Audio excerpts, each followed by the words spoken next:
دا د احد بدر را شروع او لا روان دی سرنګین کاروان دی سرنګین کاروان سرنګین کاروان دی سرنګین کاروان وینو د دین هیواد او ارزښتونو ساتونکي په تقوا مزین د شجاعت او میړانې نمونې د استقامت او صبر حسک منارونه د دوی ځانګړی صفت اشداء علی الکفار رحماء بینهم دی.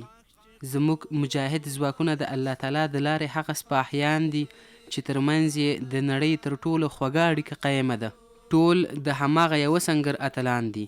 دا صف د بنیان مرصوص په څیر محکم او په سپیڅلې عقیده سنبال دی چې د هر طاغوت په وړاندې په لوړ عزم او مورال رغنده مبارزه کړې چې له برکته ستر مستکبر ته د میز پر سر د قهر او غضب ګوتې وخوځېدې. هغه جابر چې سلامت نړۍ یې په وړاندې زبون وهلی و.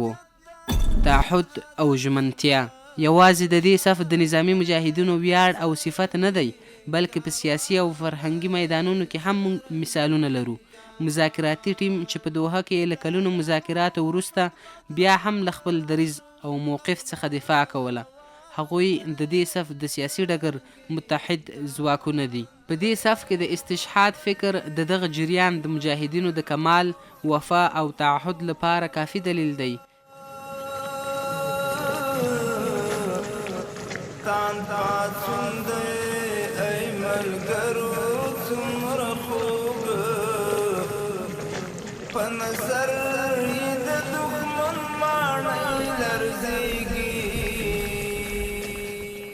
یعنې داسې یو صف چې اکثریت غړي یې له خپل نظام، داعیې او دین څخه د دفاع لپاره عملا سرشیندي.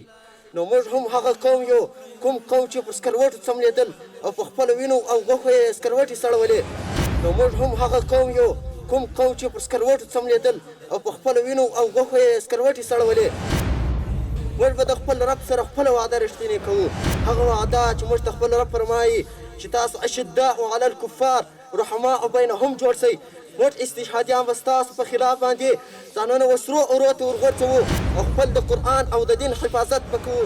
نن د اسلامي نظام او ولس ساتنې ته هماغسې په بېلابېلو مورچلونو کې ناست دي.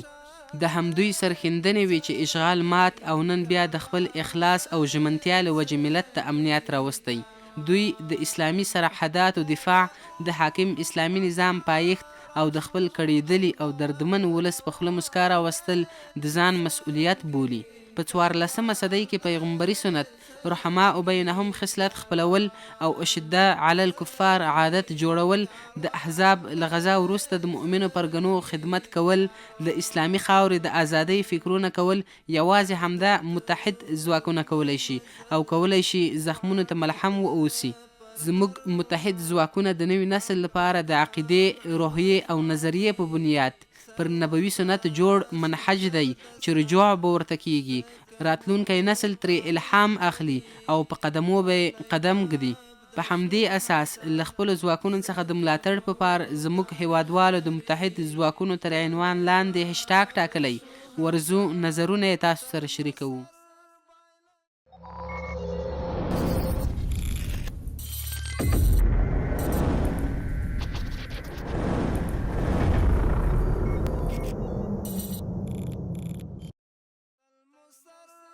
نه مات شول، نه خرڅ شول، نه ستړي شول، نه بې صبره شول او نه له خپل مسیر څخه منحرف شول. دا د اسلامي امارت متحد ځواکونه دي، هغوی چې پرون په خپلې سرښندنې سره اشغال مات او نن بیا د خپل اخلاص او ژمنتیا له وجې ملت ته امنیت راوستی بې له شکه زموږ اتلان دي. د خپل ولس د خوښۍ او هوسا ساتلو په موخه یې پلې دنګې او حسینې ځوانۍ په ټکنده غرمو او خاورینو بادونو جل وهلي او ګرجنې کړي. دلته یو اخوت دی او یو سپیڅلی راز دی. په یوه دین سره راټول یو او د یوه پیغمبر امتیان یو. څوک چې زموږ له دې مسیر څخه کاږه شول هغه له موږ څخه نه دي، او څوک چې له موږ سره په دې لاره راسته شول هغه زموږ ورونه دي. دغه ځواکونه د توحید تر بیرغ لاندې مزل کوي، ځکه یې صف متحد او په متحد ډول د هیواد سیمې او غرونه ساتي. لله الحمد.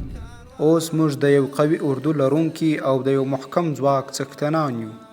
نظامی معاشات مو د امریکا او ناټو د ځانګړې بودیجې څخه نه ورکول کیږي. د اشغالګرو تر ټکولو او پرځولو بیا د اسلامي نظام تر دفاع هغه با عزمه او با شهامته سټې چې د خپل مسیر او یون پر لوري هیڅ ستړیا نه مني دوی دي چې موږ یو. همدا دنګ قامتونه او د غرونو په څیر استقامتونه ول چې د تمام کفري ښکېلاک و مخته لکه سپر ولاړ. د ملي دفاع وزارت، کورنیو چارو وزارت او د استخباراتو اړوند ځانګړي مجاهد ځواکونه په ګران هیواد کې د اسلامي نظام رښتینی امین او متحد ځواکونه دي چې شپه او ورځ په سخته او اسانه، لوږه او تنده، یخ او ګرمۍ کې د ورسپارل شوي درانه مسؤلیت د اداینې ویاړ لري. همدا امن او اطمینان د تعهد نتیجه ده. چیرته چې تعهد موجود وي نو د هر کار نتیجه به داسې ښه وي لکه د اسلامي امارت د ځواکونو د تعهد په نتیجه کې د هیواد امن. موږ ژمن یو ترڅو د سپېڅلې کلمې د لوړتیا په موخه محکم ګامونه واخلو او د ګران هیواد بشپړ استقلال ثابت وساتو. د یو سوچه اسلامي نظام د بقا، پرمختګ او استحکام لپاره تر هغو زیاتې سرښندنې وکړو د کومو له برکته چې نن سپین محمدي بیرغ رپان دی. یووالی زموږ د شل کلونو بریا راز و. موږ متحد یو. موږ په خپل منځ کې دوستان یو او د دښمن په وړاندې سخت یو. موږ د نړۍ له مسلمانانو سره مینه لرو. الله دې ټول مسلمانان سره متحد کړي.